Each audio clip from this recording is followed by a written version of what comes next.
Show में एक बार फिर खुशामदीद। मौलाना की तो ऐसे लग रहा है कि दोनों तरफ चांदी हुई कि पाकिस्तान तहरीक इंसाफ पहले आई और इधर फिर जरदारी साहब और वज़ीर आज़म भी पहुंच गए। क्या उनको ये भी डर था कि पाकिस्तान तहरीक इंसाफ के साथ मौलाना ऑन बोर्ड होने जा रहे हैं, तो वो खौफ भी कहीं लाहक हुआ? और इस पर महमूद अचकज़ई साहब मुस्लिम लीग नून के साथ राब्तों की तस्दीक कर रहे हैं कि बातचीत चल रही है। मुस्लिम लीग नून पीटीआई को भी इंगेज करने जा रही है और मौलाना को भी इंगेज करने जा रही है। ये दोनों तरफ कैसे, दोनों कश्तियों में पाँव कैसे रख सकती है मुस्लिम लीग नून? देखिए, पीटीआई जो है, नून लीग जो है, वो पीटीआई को इंगेज करने नहीं जा रही। अच्छा। और इसीलिए ख्वाजा आसिफ ने और एहसन इकबाल साहब ने मॉडल टाउन से निकलने के बाद जी मॉडल टाउन से क्या दिया? हाँ, मैं मेरा ख्याल है उनकी स्टेटमेंट चला दूं, ज़्यादा अच्छा लगेगा बॉडी लैंग्वेज के साथ। ख्वाजा आसिफ एंड एहसन इकबाल। बात हुई है, आज खबर भी लगी हुई है कि अचकज़ई के साथ मुज़ाकरात के सिलसिला जो है शुरू करने जा रही है। आप चाहते हैं कि मुज़ाकरात पीटीआई के साथ होने चाहिए या नहीं होने चाहिए? जी, आप हक में नहीं है। इमरान खान साहब और उनका तर्ज सियासत, उसके साथ मुज़ाकरात उस वक्त तक नहीं हो सकते जब तक कि वो 9 मई के ऊपर कौम से और हमारे कौमी सलामती के इदारों से माफ़ी नहीं मांगते। 9 मई पाकिस्तान का 9 सितंबर था कि जिस दिन एक जमात ने वो कुछ किया जो आज तक पाकिस्तान के दहशत गर्दों को भी करने की जुर्रत नहीं हुई थी। जबकि जो अंदरूनी ज़राए हैं मुस्लिम लीग नून के, वो ये कह रहे हैं कि मुस्लिम लीग नून की तरफ से फ़ैसला किया गया है कि मौलाना महमूद अचकज़ई और दीगर सियासी रहनुमाओं से बातचीत जारी रखी जाएगी, कोशिश की जाएगी कि कनेक्ट किया जाए। बिल्कुल सही। मियां नवाज शरीफ की पॉलिसी है ये कि अब सबके साथ बात, सियासतदानों को इकट्ठा रहना चाहिए। इसलिए वो ये समझते हैं कि अचकज़ई साहब को भी साथ लेके चलना चाहिए। अचकज़ई साहब जो है बड़े वॉलेटाइल किस्म के कैरेक्टर हैं और इस वक्त उन्होंने इमरान खान का साथ दिया हुआ, पहले वो इनके साथ भी चलते रहे हैं।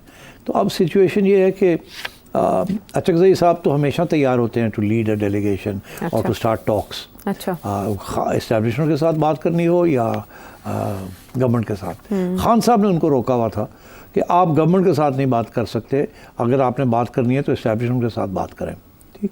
अच्छा, मगर अब इस्टेब्लिशमेंट ने बड़ी वाज़ेह कर दी है 2 बातें। ISPR साहब के जो स्टेटमेंट थे उनमें 2 बातें थी। एक ये था कि माफ़ी मांगे 9 की। दूसरा ये है कि हमें कोई इतराज़ नहीं है अगर गवर्नमेंट जो है वो पीटीआई के साथ मुज़ाकरात करे। हाँ, सियासी जमातों को बातचीत। तो ये आज एहसन इकबाल ने भी तो यही बात कही है कि माफ़ी मांगे। और वैसे हम मुज़ाकरात तो नवाज शरीफ ने अनाउंस कर दिया कि हम अचकज़ई साहब के साथ भी बात करेंगे। और जो अंदर की खबर आ रही है वो ये आ रही है कि ये कह रहे हैं अचकज़ई साहब को कि आप खान साहब के पास जाएँ, उन्हें कहें हमारे साथ बराह रास्त बात करें। हाँ। आपके ज़रिए नहीं, एक कमेटी बनाए पीटीआई की, वो हमारे साथ बात करें। अच्छा, जाहिर है कि बात अगर होगी तो पीटीआई के साथ होगी ना जी, लेकिन पीटीआई सपोर्टर्स का भी तो बैकलैश आएगा ना। तो इसी खान साहब जो हैं वो नहीं चाहते कि गवर्नमेंट के साथ बात करें। उन्होंने तो ये कह दिया कि मैं तो बात करूँगा। हाँ। सिर्फ इस्टेब्लिशमेंट के साथ। तो अब वो उनको यू टर्न लेनी पड़ेगी। इन्होंने ऐसी एक पॉलिसी इख्तियार की है कि अचकज़ई साहब को न्यूट्रलाइज करने के लिए इन्होंने कहा जी हम तैयार हैं आपके साथ बात करने के लिए। आप जाएं खान को कहें कि कमेटी बैठाएं पीटीआई की, आप भी बैठ जाएं, और कमेटी पीटीआई की होनी चाहिए। एक बात। दूसरी बात ये है कि ये बैक चैनल पे हो, ये खुले आम जो है, there is no point in this. अच्छा। कि उसमें कोई फ़ायदा नहीं है, बिकॉज बड़े स्पॉयलर्स बड़े होंगे। अच्छा, इनको पता है कि ये बात खान नहीं मानेगा, ये नहीं मानेगा। फिर क्यों कर रहे हैं ऐसे? देखिए, बड़ा ज़रूरी होता है ना, सियासतदान ये कहे कि मैंने दूसरे सियासतदान से बात नहीं करनी, वो तो खान कहता है जी। मियाँ साहब को तो ये मौका है सबको साथ लेके चलना है। देखिए ना, यहाँ 2 किस्म की चीज़ें चल रही हैं। एक तरफ इमरान खान कह रहा है कि establishment is the real power, उन्हीं से बात होगी और किसी से नहीं होगी जी। दूसरी तरफ एस्टेब्लिशमेंट को अटैक कर रहा है, ऐसे ही है। और तीसरी तरफ सियासतदानों को अटैक कर रहा है। इनका ये मौक़िफ़ है कि एस्टेब्लिशमेंट जो है वो it is here to stay, वो एक हकीकत है, एक पावरफुल हकीकत है। मगर हम सियासतदान जो हैं, हम जो अपने डिफरेंसेस ख़त्म करें तो हम कोई मुकमुका कर लें आपस में, जिसके साथ सियासत चले, जमहूरियत जिस किस्म की भी है वो चले, उसके साथ इमरान के बगैर वो काम चल नहीं सकता। इस वक्त सारा जो सपोर्ट बेस है वो खान को मिला हुआ है। तो the government is very keen कि खान जो है कोई मोटी बात करे इनके साथ। अच्छा। जिसके साथ फॉर एग्जांपल गवर्नमेंट ये चाहती है और नवाज शरीफ क्या चाहेगा, वो यही चाहेंगे कि हमारे साथ बात करें, कोई इलेक्शन की डेट का तय करें, अच्छा, उस वक्त तक आप डिस्टेबलाइज ना करें, हम इलेक्शन फ्री एंड फेयर हमारे साथ मुकमका करें। अच्छा, मगर बात यह है कि Khan is not ready for that, and मेरा ख्याल है establishment is not ready for it either. तो ये प्रॉब्लम्स चल रहे हैं इस वक्त, एक दूसरे को कोई ट्रस्ट नहीं कर रहा। खान एस्टेब्लिशमेंट को ट्रस्ट नहीं करता, एस्टेब्लिशमेंट खान को नहीं ट्रस्ट करती। ट्रस्ट छोड़ें, इमरान तो सारे PTI, PPM, PMLN, PPP सबको फारग करना चाहता है।